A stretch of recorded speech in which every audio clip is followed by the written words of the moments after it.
Жыл басынан бері өңірде сыбайлас жемқорлыққа қарсы мәдениетті қалыптастыруға бағытталған 400-ден астам іс-шаралар өткізіліп, оған 55 мыңнан астам адам қамтылған. Қоғамда дендеген дертпен күреске шығатындар, негізінен жастар, бүгінде Айтулы күнге орай облыстық филармония ғимаратында музыкалық тыңдалым ұйымдастырылды.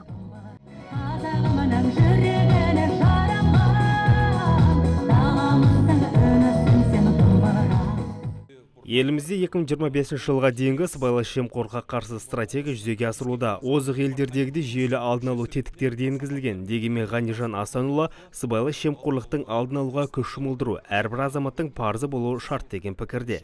Бүгінгі күні сыбайлас жемқорлыққа қарсы төтеп беретін мәдениетті қалыптастыру мақсатында, сонымен қатар сыбайлас жемқорлықтың алдын алу үшін тек қана мемлекет емес, бүкіл қоғам болып атсалысу үшін сыбайлас жемқорлыққа қарсы төтеп беретін мәдениетті қалыптастыру қажет.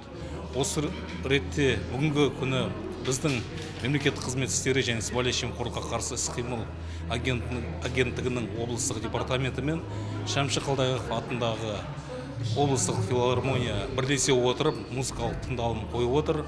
Осыған дейін қоғамда сыбайлас жемқорлыққа қарсы мәдениетті қалыптастыруға бағытталған өкілдерінің арасында байқау жарияланған еді. Сайыс қорытындысы бойынша 4 жеңімпаз анықталды. Олардың қатарында ТВК телеарнасының тілшісі Азиза Мадиярда бар. Арнамыздың журналисті үздік телерадио сюжет номинациясымен марапатталды. Сюжеттердің циклы номинациясы бойынша ТВК телеарнасының журналисті Азиза Мадиярда өтеулева марапатталады. 2004 жылдан бастап 9 желтоқсан халықаралық сыбайлас жемқорлыққа қарсы күрес күні болып белгіленді. Содан бері күнге де Айтулыда да ерекше тойланып келеді. Айта кетейік, қазір департамент жанында әдеп жөнінде кеңесе жұмыс істейді.